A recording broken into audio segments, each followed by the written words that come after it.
असल में मैं तुम्हें समझा रहा था, डांट नहीं रहा था बेटे। नाराज मत होना मुझसे। आ जाओ।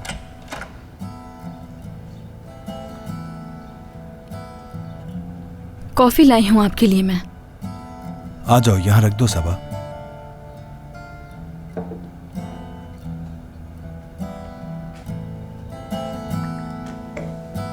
सबा, तुम्हारे घर वाले कहाँ होते हैं? इस्तांबुल में ही हैं। ठीक है, समझ गया। बहुत शुक्रिया।